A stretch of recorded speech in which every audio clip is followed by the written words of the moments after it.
Recently in my English class, I have read Hamlet, and I love Shakespeare a lot. And as an artist, I am interested in how artists are inspired and what they get out of life and how that comes into their artwork.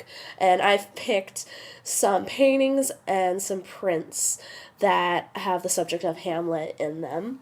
Most of them are from the Victorian times, and through my research, I found that this is significant because the Victorians tend to be very dramatic, very poetic, and there was a lot of pressure, and they didn't feel they could really be themselves.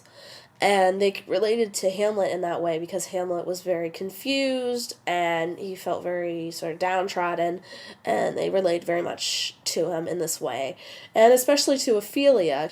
Women were viewed as being very fragile and beautiful and very breakable. And Ophelia is in the play is someone who's a very beautiful person, but at the end we see her fall apart.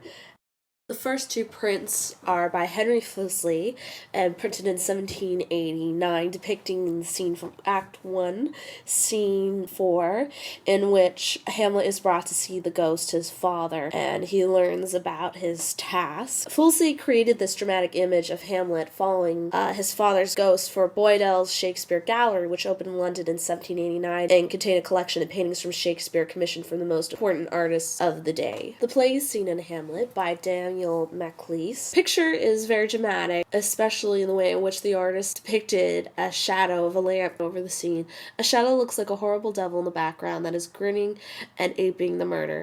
Hamlet and Ophelia by Dante Gabriel Rossetti is a pen and ink drawing from 1858. It depicts Act 3, Scene 1, in which Ophelia attempts to return to Hamlet the love letters that he has given to her. There's a lot of detail on this picture. For instance, on the back of the seat upon which Hamlet rests his arm is a carving of the tree of knowledge guarded by two angels with a sword. Vertically on each side of the tree there's an inscription, slightly altered from Genesis chapter 3 verse 5, which reads, "You will be as a god, knowing both good and evil. A serpent is wound about the tree and wears a crown," reminding us of the ghost warned to Hamlet. "But know, thou noble youth, the serpent that did sting thy father's life, now wear his crown."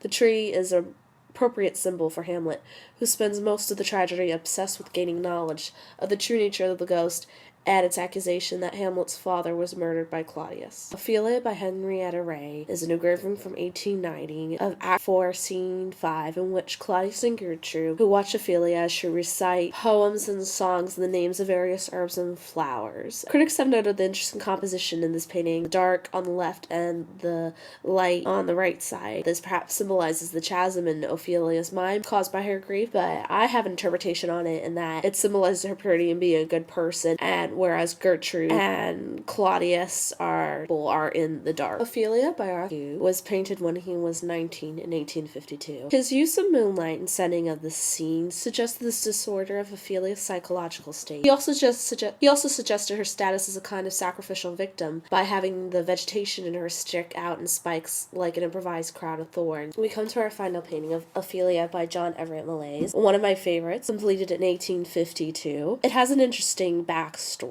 His model was Elizabeth Siddal. She was 19 when this was painted.